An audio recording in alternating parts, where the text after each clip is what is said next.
Now let's talk about production in the short run, where we're going to take what we just learned with the cost of doing business and apply it more specifically, okay? So the factors of production are going to be your inputs. Inputs are everything that you put into your outputs. An output is what you put out on the shelf to sell. So inputs are going to be your raw materials, your land, natural resources, labor, capital, technology, entrepreneurship. You take all of those things and then you're going to produce a good or service. Now, it's just about thinking about something like what pizza, what do you need? You're going to need the labor to do it. You're going to need the oven. You're going to need a building to do it out of. You're going to need some technology, so maybe like a register system. You're going to obviously need the natural resources, so the meat, the cheese, the sauce, the dough itself. You're going to need all those things to create one pizza. Okay, so what we're going to do is essentially take a production function where you take all of those things, labor, technology, capital, natural resources, and you're going to put them in a function to create how much output you want.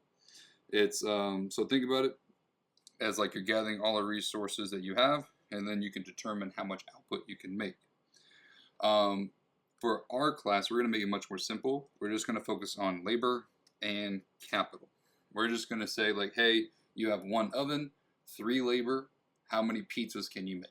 That's what we're doing, okay? We're going to use L for labor, and then we're going to use K for capital. Now, if you're wondering, why are we not using C? I don't know. But we're going to use K for capital, all right? So what we're going to do is kind of split those off into 2 different types of inputs, fixed inputs and variable inputs. Fixed inputs, capital, are the things that cannot be easily increased or decreased in a short period of time, such as your building. If you sign a lease for 12 months, guess what? You're locked into that building for 12 months. You can't change the size of it. You can't move somewhere else. It is fixed. Fixed inputs really define your firm's maximum output capacity. Going back to the oven example, when you buy an oven, you can't really make it bigger or smaller, right? It's a fixed size oven. So your capital goods are your fixed inputs because they cannot be easily changed. Now, if you're wondering, I can just buy another oven, that's true. You are buying another fixed input, all right? Now, variable inputs are factors of production that can be easily increased or decreased in a short period of time.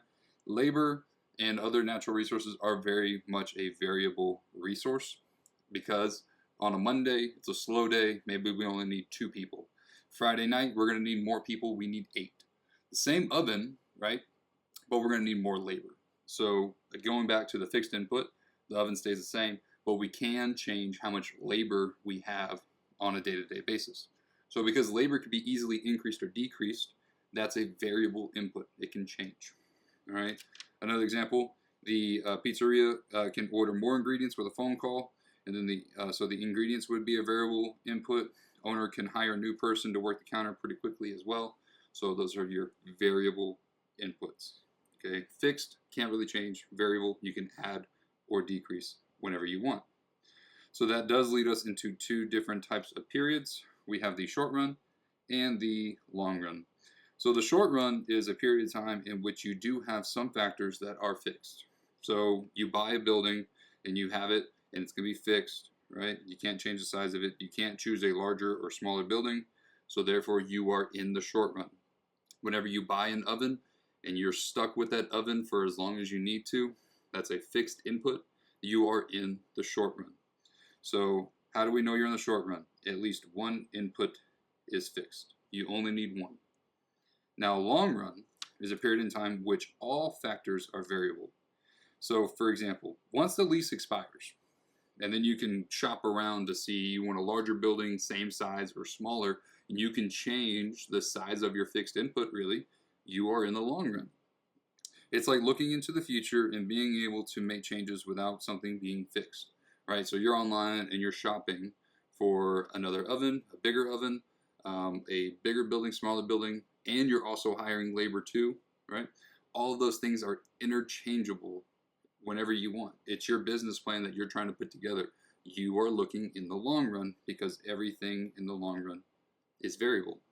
Okay, you're not fixated on something. Like on a Monday, you're like, let's do a big building with 3 ovens, and then on Tuesday, you're like, yeah, that's a stupid idea.